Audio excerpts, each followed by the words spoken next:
Happy morning, dear students. So this is Sham from Suryan Academy, and today I'm going to deal with the chapter "The World After World War II," Unit 4, Social 10 Summer Cheer, Part 3.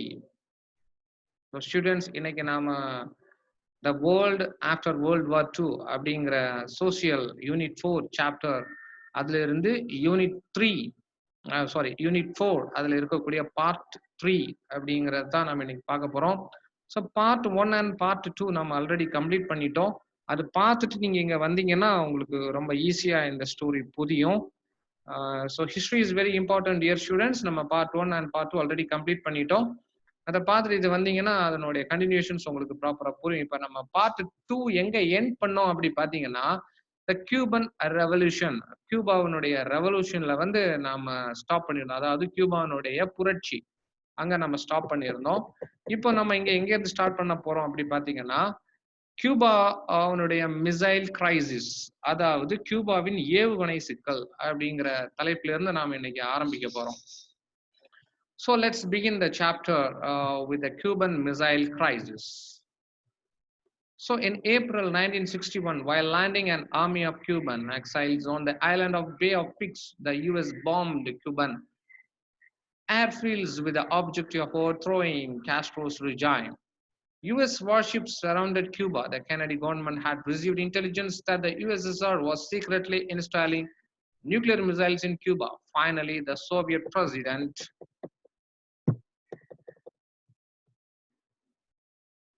Khrushchev agreed to withdraw the missiles, and thus the missile crisis was diffused. Eventually, the two sides reached an agreement. The Soviet Union removed the missiles from Cuba on an understanding that the US would never invade Cuba again. In secret, the US also had to agree to remove their nuclear missiles from Turkey and Italy.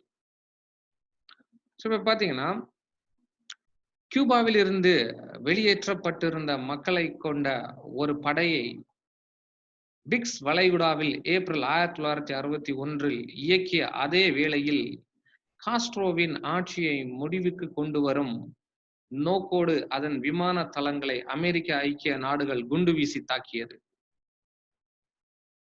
அமெரிக்காவின் போர்க்கப்பல்கள் கியூபாவை சுற்றி வளைத்தன. Soviet நாடு கியூபாவில் அணுசக்தியோடு இணைக்கப்பட்ட ஏவுகணைகளை ரகசியமாக நிறுவப் போவதாய் Kennedy தலைமையிலான அமெரிக்க அரசிற்கு உளவுத்துறை தகவல் கொடுத்தது. இறுதியாகிய சோவியத் நாட்டின் குடியரசுத் தலைவர் குருசேவ் ஏவுகணைகளை திரும்ப பெற உறுதியளித்ததால் பிரச்சனைக்கு முற்றுப்புள்ளி வைக்கப்பட்டது. மேற்கொண்டு இரு தரப்பினரும் ஒரு உடன்படிக்கையை ஏற்படுத்த முன்வந்தனர். அதன்படி அமெரிக்க நாடு கியூபா மீது எப்போதும் போர் தொடுப்பதில்லை என்ற நிலைப்பாட்டை உறுதி செய்ததால் சோவியத் நாடு ஏவுகணைகளை கியூபாவில் இருந்து அகற்றியது. மறைமுகமாக அமெரிக்க நாடு துருக்கியிலும் இத்தாலியிலும் நிறுத்தி வைத்திருந்த அணுசக்தி நிரப்ப பெற்ற ஏவுகணைகளை அப்புறப்படுத்த ஒப்புக்கொள்ள வேண்டியதாயிற்று.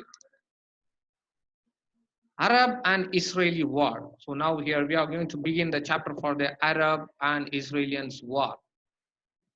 The Treaty of Versailles had provided for mandates in Turkish Arab Empire. France was given the mandate for Syria and Lebanon, and Britain for Iraq. Palestine and Jordan. This agreement upset the Arabs. In what way? Let us see. Upset since they had expected independence at the end of World War I. Britain's promised to Zionist leaders that it would allocate one of the Arab lands, Palestine, to Jewish settlers from Europe further embittered the Arabs.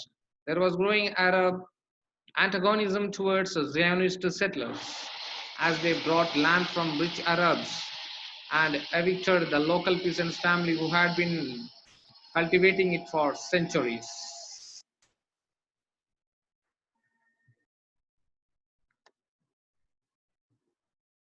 Versailles உடன்படிக்கையின் மூலம் துருக்கிய அரபு பேரரசை உருவாக்க நிர்பந்திக்கப்பட்ட France நாடு சிரியாவையும் லெபனாவையும் ஒருங்கிணைக்கவும், Britain நாடு Iraq, Palestine, Jordan ஆகிய நாடுகளை ஒருங்கிணைக்கவும் ஏற்பாடானது. முதலாம் உலக போருக்கு பின் சுதந்திரத்தை எதிர்பார்த்த அரேபியர்கள் இவ்வேறுபாட்டால் அதிர்ச்சி அடைந்தனர். சியோனிய இயக்க தலைவர்களுக்கு பிரிட்டன் நாடு பாலஸ்தீனத்தின் பகுதிகளை யூதக்கபியர்களுக்கு வழங்க உறுதியளித்தது.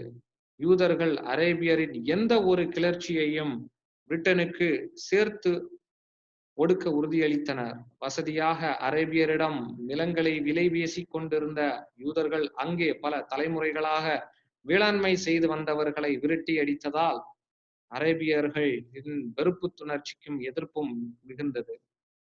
1945 அக்டோபர் கடைசியில் யூத திரைமறைவு அமைப்புகளான இர்கூன்ஸ் வாய் லூமி ஸ்டென் காங்கும் தொடர்ச்சியாக பயங்கரவாத தாக்குதல்களை பெருமளவுக்கு கொடுத்தன. இரு பாதைகள், பாலங்கள், விமானத்தளங்கள், அரசு அலுவலர்கள் போன்றவற்றை வெடிவைத்து தகர்க்கப்பட்டன. பிரிட்டிஷ் அரசு பிரச்சனையை ஐநா சபைக்கு எடுத்து சென்று தீர்வு கோரியது. ஐநா சபை அதற்கு உடன்பட்டு பிரிவினை சம்பந்தப்பித்த பிரிட்டன் தனது துருப்புகளை விலக்கிக் கொள்ள முடிவு செய்த போது அங்கு மீண்டும் சண்டை மூண்டது.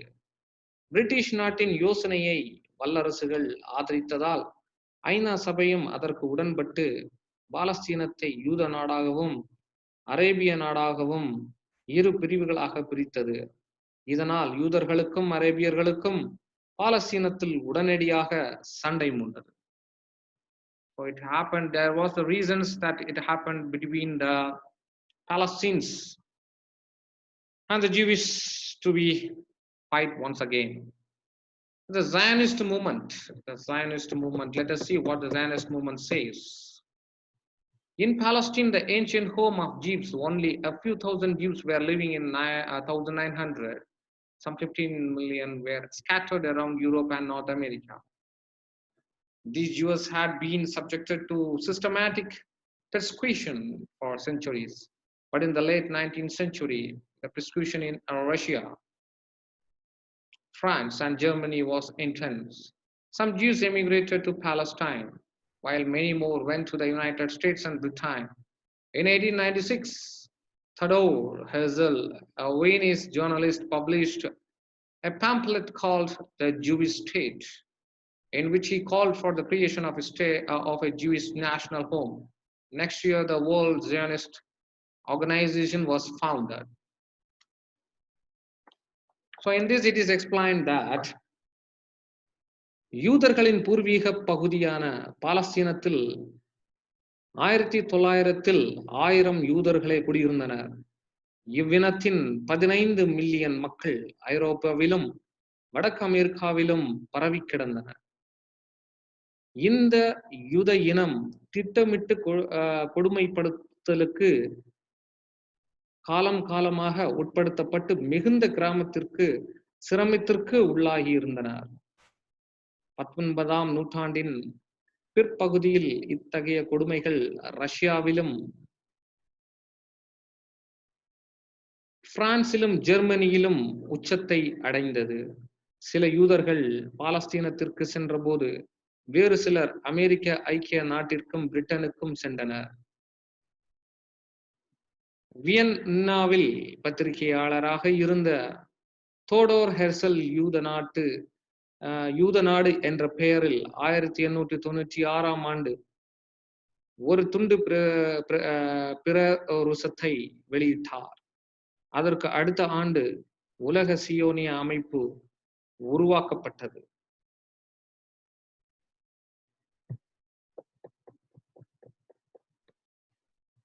Arab nationalism. Since the dawn of the 20th century, Arab nationalism was growing in Syria and Iraq. Subsequently, nationalism became intense in Egypt.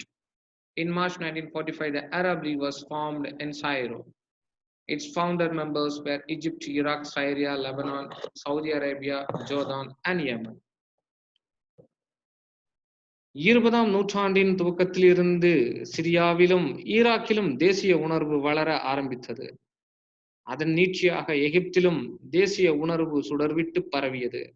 அரேபிய கூட்டமைப்பு மார்ச் 1945 கெய்ராவில் உருவாக்கப்பட்டது. அதை தோற்றுவித்த உறுப்பினர்களாக Egypt, Iraq, Syria, Lebanon, Saudi Arabia, Jordan, Yemen ஆகிய நாடுகள் வீற்றிருந்தன.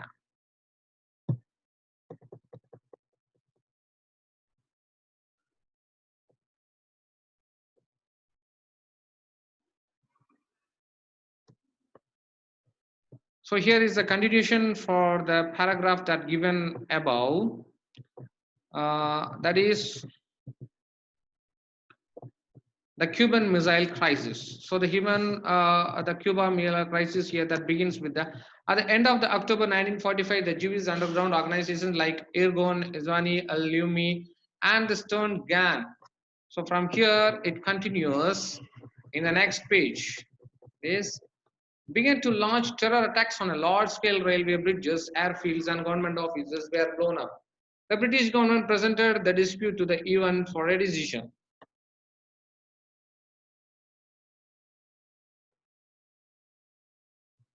Succumbing to the pressure of the great powers, the UN resolved to partition the British mandate of Palestine into Jewish state and Arab state. Clashes broke almost immediately between Jews and Arabs in Palestine.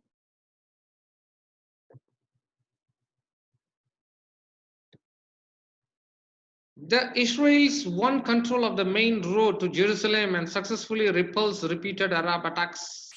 By early 1949,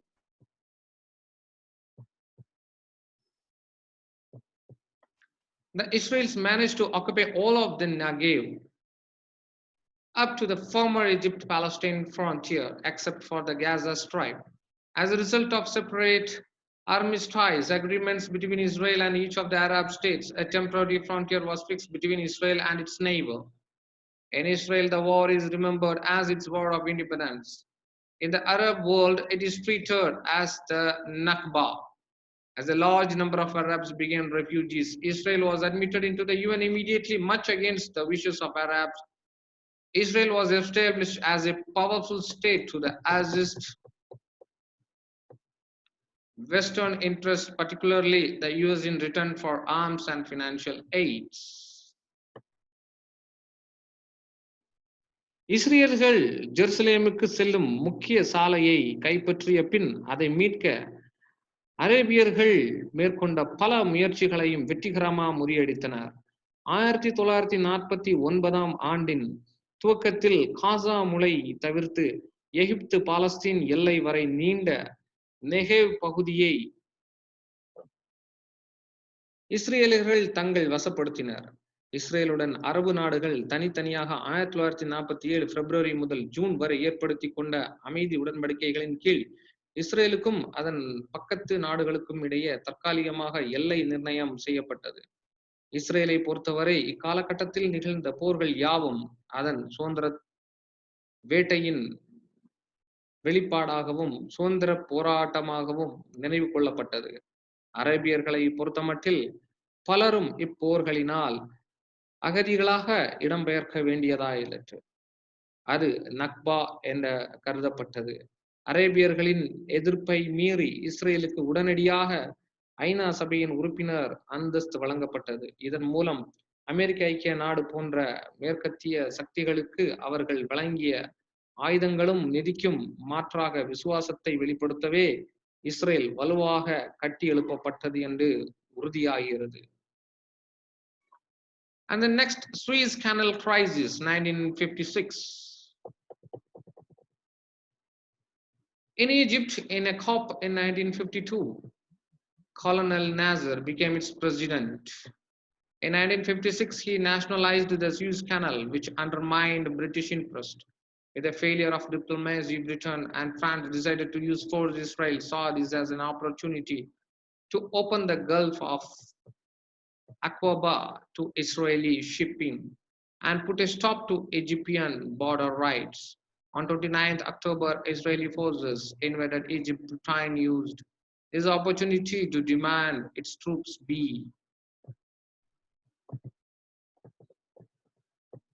allowed to occupy the canal zone to protect the canal. Egypt refused, and on 31st October, Britain and France bombed Egyptian airfields and other installations as well as the Suez Canal area. However, under pressure of world opinion, Britain and France ended hostilities on 6 November. India, represented by Nehru, played a crucial role in resolving the crisis. எகிப்தில் 1952 நிகழ்ந்த இரு கிளர்ச்சியின் மூலமாக kernel Nassar குடியரசுத் தலைவராக ஆக்கப்பட்டார். அவர் 1956 ஆண்டில் Suez கால்வாயை தேசியமயமாக்கினார். இது பிரிட்டிஷாரின் நல்லெண்ணத்திற்கு விரோதமாக தெரிந்தது. ராஜதந்திர பிரயோகங்கள் பலனளிக்காத நிலையில் பிரிட்டனும் பிரான்சும் இணைந்து இராணுவ பலத்தை பயன்படுத்த முடிவு செய்தன. இச்சூழலில் தனக்கு ஒரு வாய்ப்பு இருப்பதாக கருதிய இஸ்ரேல் தனது கப்பல் போக்குவரத்திற்கு வசதியாக அக்கப்பா வளைகுடாவை திறந்துவிட்டதோடு அதன் மூலம் எகிப்தின் எல்லை மீறிய செயல்களுக்கு முற்றுப்புள்ளி வைத்தது. இஸ்ரேலிய படைகள் அக்டோபர் 29 எகிப்து மீது படையெடுத்தன. இவ்வாய்ப்பை பயன்படுத்திக் கொள்ள நினைத்த பிரிட்டன் தனது படைகளை கால்வாயை காப்பாற்றும் வகையில் நிறுத்தி வைக்க அனுமதி கோரியது. இதற்கு எகிப்து மறுத்ததால் அக்டோபர் 31 இது பிரிட்டனுக்கு பிரான்சும் இணைந்து அந்நாட்டில் விமான தளங்கள் மீது இன்ன பிற முக்கியத்தங்கள் மீதும் சுயஸ் கால்வாய் பகுதியில் குண்டு வீசின. எனினும் உலக நாடுகளின் வற்புறுத்தலின் பேரில் நவம்பர் 6 பிரான்சும் பிரிட்டனும் தங்கள் எதிர்ப்பை நிறுத்தி கொண்டது.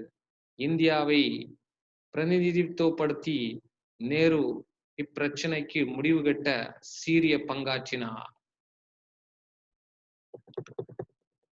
Arab-Israeli War 1967. Ever since the formation of the Palestinian Liberation Organization, Israel came to be attacked frequently by Palestinian guerrilla groups based in Syria, Lebanon, and Jordan. Israeli resorted to violent reprisals. In November 1966, an Israeli strike on the village of Ai Samu in the Jordanian West Bank left 18 dead and 54 wounded.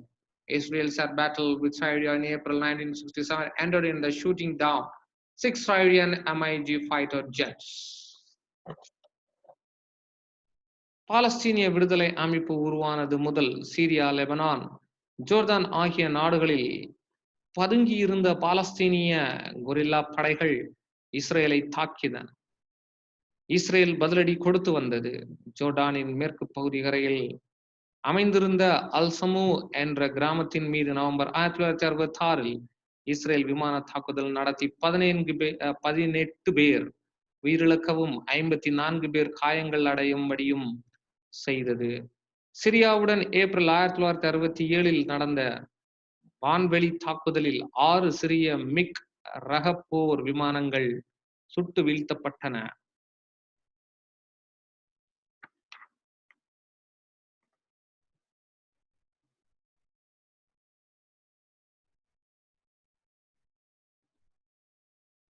Palestine Liberation Organization, so it is in abbreviation it is called as PLO. It is an umbrella political organization representing the world's Palestinians, all Arabs and their descendants who lived in mandated Palestine before the creation of the State of Israel in 1948. It was formed in 1964 to federate various Palestinian groups that previously had operated as clandestine resistance movements. It came into prominence after the Arab-Israeli War of June 1967. The PLO was engaged in a protracted guerrilla war against Israel during the 1960s, 70s, and 80s. Before entering into the peace negotiation in the 1990s, Yasser Arafat was its most prominent leader. Israel என்ற தேசம் 1948 உருவாவதற்கு முன் பாலஸ்தீனில் வாழ்ந்த அரேபியர்களுக்கும் அவர்கள் வம்சாவினருமார்க்க உருவாக்கப்பட்ட ஒரு பரந்த அமைப்பு உருவாகும். ரகசியமாக செயல்பட்டு வந்த தீர்ப்பு இயக்கங்கள் தங்களை ஒருங்கிணைக்க 1964 உருவாக்கப்பட்ட அமைப்பாகும். எனினும் 1967 ஜூனில் நடந்த அரபு இஸ்ரேல் போருக்கு பின்பே இவ்வமைப்பு கவனத்தை ஈர்க்கலாயிற்று. இவ்வமைப்பு 1960கள், 70கள், 80கள் இஸ்ரேலுக்கு எதிராக நேரடி கொரில்லா போரை நிகழ்த்தி வந்தாலும் 1990களில் அந்நாட்டோடு அமைதி உடன்படிக்கை ஏற்படுத்தி கொண்டது. இவ்வமைப்பின் முக்கிய தலைவர் யாசர் அரபாத் ஆவார். Okay, so this is the important point that given in between the chapter, but we are going to make a continuation for this from where we have completed. Israel air battle with Syrian in April 1960 ended in the shooting down 6 Syrian MiG fighter jets. From here, we are going to continue in the next page. In his bid to demonstrate Egypt's support for the Syrian Nasser, mobilized Egyptian forces in the Sinai, seeking the removal of UN emergency forces stationed there on May 18. On May 22, he closed the Gulf of Aqaba to Israel shipping. King Hussein of Jordan signed a mutual defense pact with Egypt. Accordingly, it was decided to place Jordanian forces under Egyptian command. Soon, Iraq to join the alliance. So up to here, we are going to see in Tamil.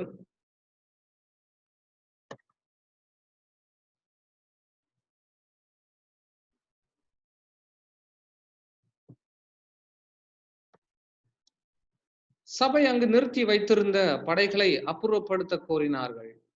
மேலும் மே 22 தேதி அக்கப்பா வளைகுடாவை வளைத்து அங்கு இஸ்ரேலிய கப்பல்கள் நுழைய முடியாதபடி செய்தனர்.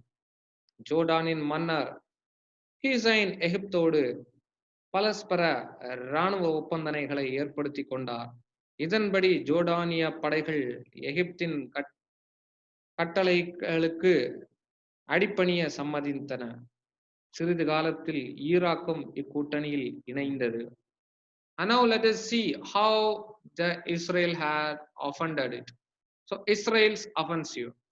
Following the mobilization of Arab states by Nasser on June 5th, Israel staged a sudden preemptive airstrike that destroyed more than 90% of Egypt's air force. On the tarmac, a similar air assault incapacitated the Syrian Air Force. Within 3 days, the Israelis had achieved an overwhelming victory on the ground, capturing the Gaza Strip and all of the Sinai Peninsula up to the east bank of the Suez Canal. An eastern front was also opened on June 5th, when Jordanian forces began shelling West Jerusalem. On June 7th, Israeli forces drove Jordanian forces out of the East Jerusalem and most of the West Bank. அரபு நாடுகளை நாசர் ஒன்றிணைக்க மேற்கொண்ட முயற்சியை தொடர்ந்து June 5ஆம் தேதி Israel எதிர்பார்த்த தாக்குதல் ஒன்றை தொடுத்து எகிப்தின் 90% விமானப்படையை தரைமட்டமாக்கியது. இது போன்ற நிகழ்ந்த மற்றொரு தாக்குதலில் சிரியாவின் விமானப்படையும் கடும் பாதிப்புக்கு உள்ளாயிருந்தது. 3 நாட்களில் இஸ்ரேலியர்கள் காசா பகுதிகளையும் சுயஸ் கால்வாயின் கீழ்ப்புற அமைந்திருந்த சீனாய் தீக்கபத்தின் முழுமையையும் கைப்பற்றி பெரும் வெற்றியை குவித்தது. மேற்கு ஜெருசலம் மீது ஜோர்தான் படைகள் குண்டு வீசவும் கிழக்கு புறமாக எல்லை பகுதிகள் ஜூன் 5 அன்று ஒரு சிறப்பு வழி திறக்கப்பட்டது. கிழக்கு ஜெருசலேம் பகுதியில் இருந்தும் மேற்கரை பகுதியில் இருந்தும் ஜோர்தானின் படைகள் ஜூன் 7 அன்று விரட்டி அடிக்கப்பட்டன. Now next, the entrance of UN intervention. The UN Security Council called for the ceasefire. While Egypt, Jordan, and Israel responded to the call favorably, Syria continued to shell villages in northern Israel. On June 9, Israel launched an assault on the fortified Golan Heights and capturing it. Syria accepted the ceasefire on June 10th. ஐநா சபையின் செய்தித் தலைவர் போரை நிறுத்த வலியுறுத்தினார். ஜோர்டானின் Israel அதற்கு கட்டுப்பட்டன. ஆனால் சிரியாவோ வடக்கு இஸ்ரேல் பகுதியில் அமைந்த கிராம பகுதிகளில் தொடர் தாக்குதல் நடத்தி குண்டுகளை வீசியது. இஸ்ரேல் ஜூன் 9 அன்று கோட்டை சுவர்களுக்குள் பாதுகாக்கப்பட்ட கோலன் ஹைட்ஸைட்ஸ் தாக்கி அபகரித்தது. சிரியா ஜூன் 10 அமைதிக்கு ஒப்புதல் அளித்தது.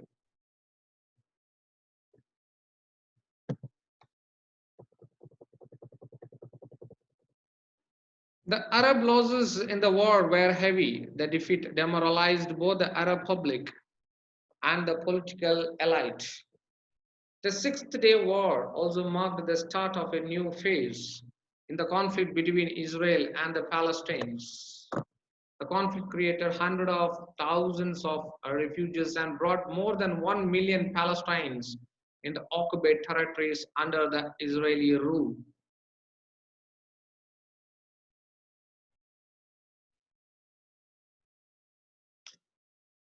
போரில் அரேபியர்கள் கடும் சேதங்களுக்கு உட்பட்டிருந்தார்கள்.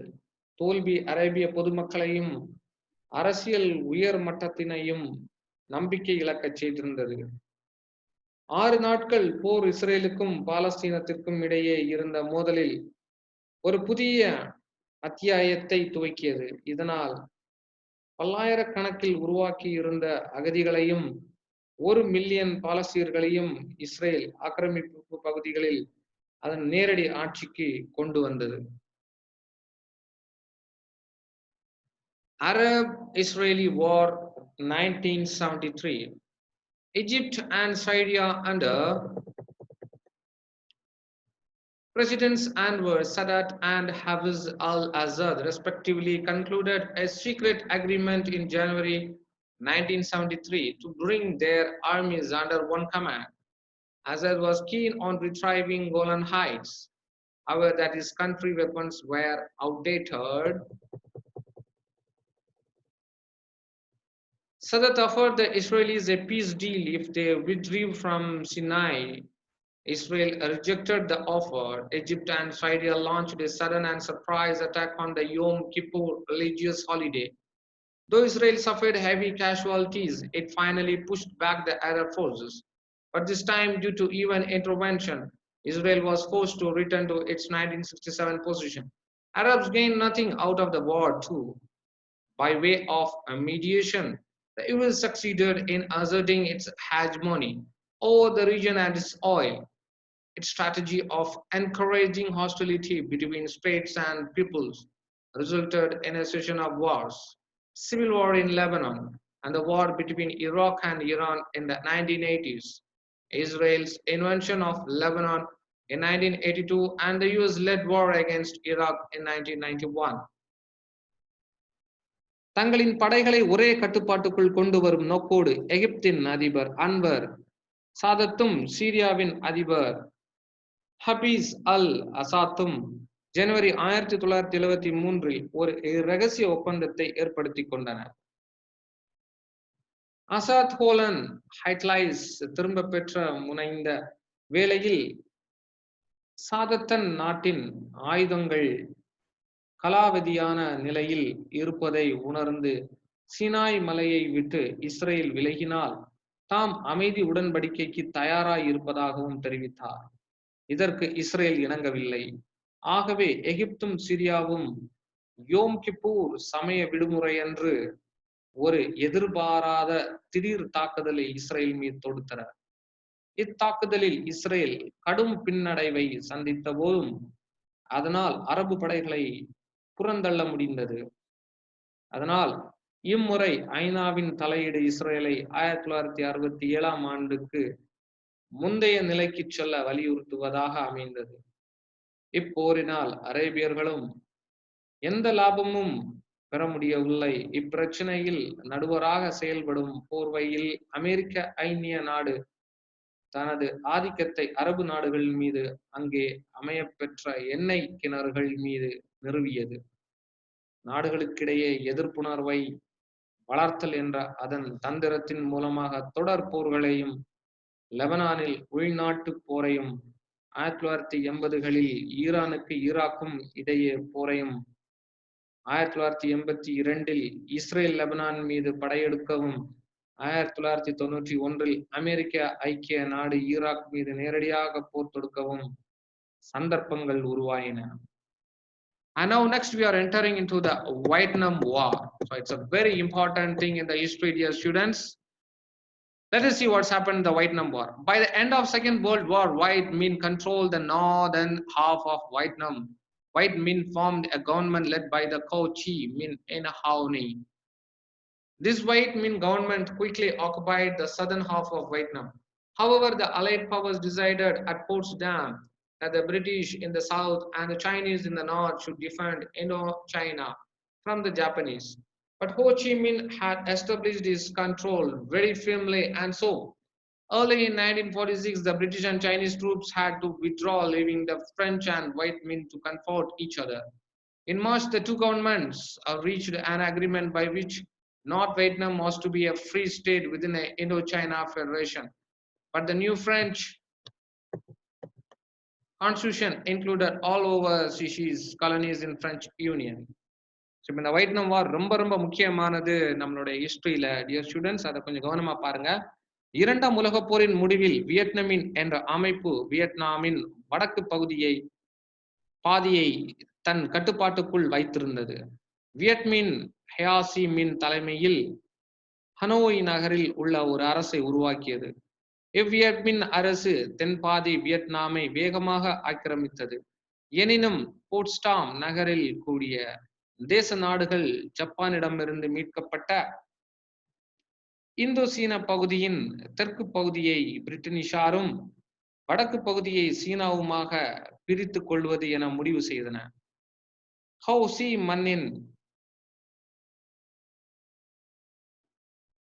ஹோசி மன்னனின் கட்டுப்பாடு உறுதியாக இருந்ததால் வியட் மின்னையும் பிரெஞ்சு படைகளையும் மோதிக்கொள்ளும்படி செய்துவிட்ட சீன படைகளும் பிரிட்டிஷ் படைகளும் 1946 தொடக்கத்தில் பின்வாங்கின.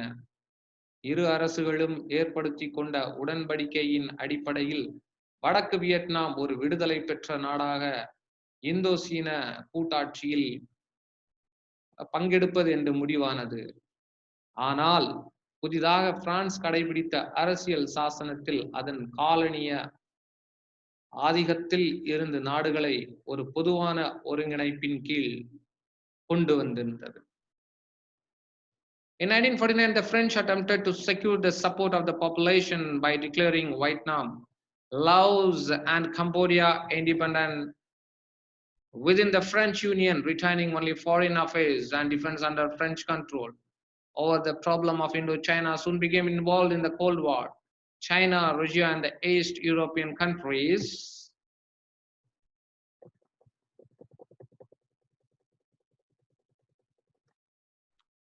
recognized the White Minh government, while the Western powers recognized the new Vietnam government of Bao Dai.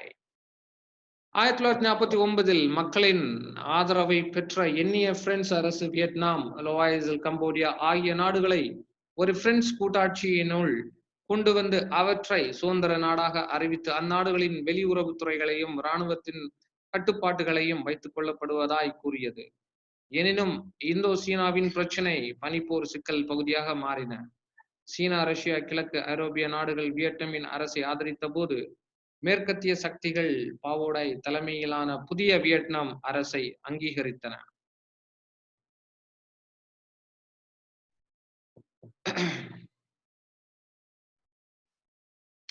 Now here, while the French were receiving considerable financial aid from America, the White Minh were helped by the new Chinese Communist government. The French troops were eventually defeated. The Geneva Conference that met on Korea and Indochina decided that Vietnam was to be an independent state, but temporarily divided the White Minh to control the north and Bao Dai to head the government the south. Cambodia and Laos were to be independent. அமெரிக்காவிடமிருந்து உதவித்தொகையை French பெற்றபோது வியட்நாமினுக்கு சீன பொது உடைமை அரசு உதவி செய்தது. இறுதியில் பிரெஞ்சு படைகள் போரில் தோற்கடிக்கப்பட்டது. பின் கொரியாவில் 1954 கூடிய ஜெனீவா மாநாட்டில் வியட்நாம் ஒரு சுதந்திர நாடாக கொள்ளப்பட்டாலும் தற்காலிகமாக வியட்நாமின் வடக்கு வியட்நாமை பாவோடாய் தலைமையிலான அரசு தெற்கு வியட்நாமையும் ஆட்சி செய்வது என்று முடிவு செய்யப்பட்டது.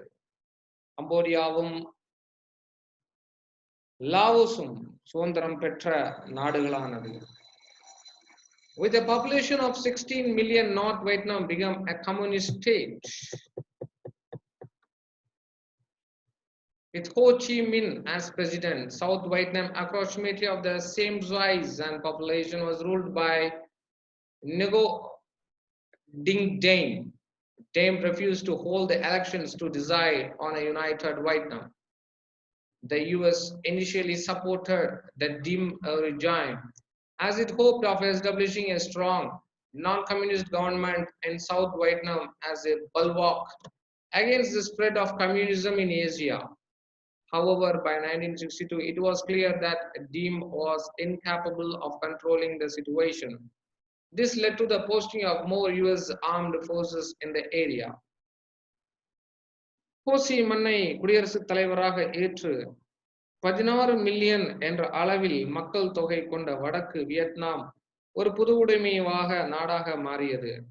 ஏறக்குறைய அதே போன்ற பரப்பளவும் மக்கள் தொகையும் கொண்ட தெற்கு வியட்நாமிற்கு தீவிர ரோமன் கத்தோலிக்கரான நிகோட்டின் டியம் அதிபரானார்.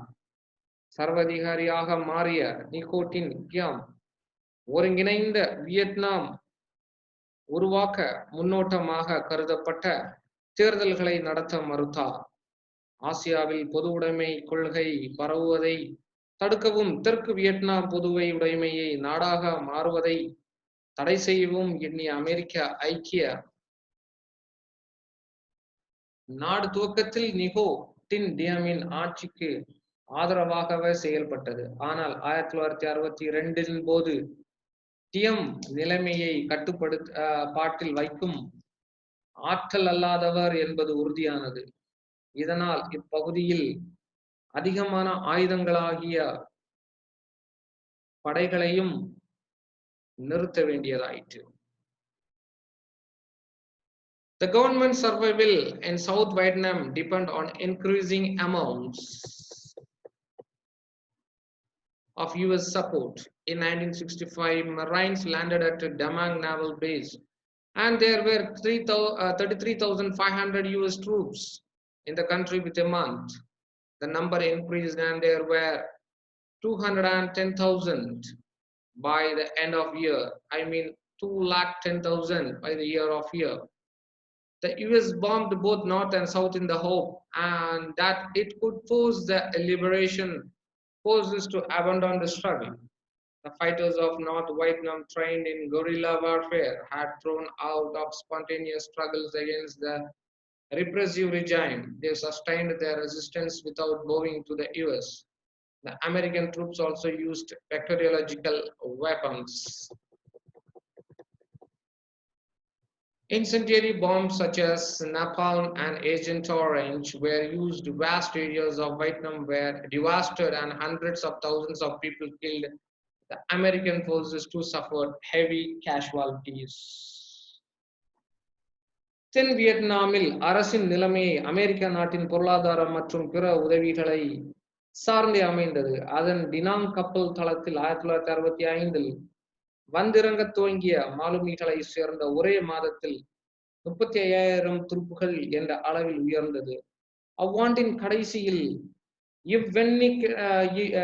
இவ்வெண்ணிக்கை உயர்ந்து 2,10,000 என்றானது. விடுதலை இயக்கங்களை அழித்தொழிக்கும் நோக்கோடு இரவு பகலாக அமெரிக்கா இரு வியட்நாம்கள் மீது குண்டு வீசியது. இது போன்ற தாக்குதலின் விளைவாக தன்னிசையாக வடக்கு வியட்நாமில் கொரில்லா போர் முறையில் பயிற்சி பெற்ற போராளிகள் உருவாகினர். அமெரிக்க படைகள் நோய் தொற்று விளைவிக்கும் ஆயுதங்களை பயன்படுத்தினார்கள். நப்பாம், ஏஜென்ட் ஆரஞ்ச் போன்ற தீமூற்றும் ஆயுதங்களை பயன்படுத்தியது. பெரும் பரபரப்பை நிலம் அழிக்கப்பட்டதோடு ஆயிரக்கணக்கோர் கொல்லப்பட்டனர். அமெரிக்க படைகளும் சேதங்களை சந்தித்தது. Okay, dear students, by this we are completing this unit, and still we have to complete little more in this Vietnam War. In the Vietnam Warல வந்து நம்ம இன்னும் கொஞ்சம் பார்க்க வேண்டியது இருக்கு. So இதோட நம்ம வந்து கம்ப்ளீட் பண்றோம் இந்த யூனிட்டை. Next we will continue in the part 4, and that will be the final part of this chapter. அதான் நம்மளுடைய இந்த யூனிட் 4 கடைசி பார்ட்டா இருக்கும் dear students. And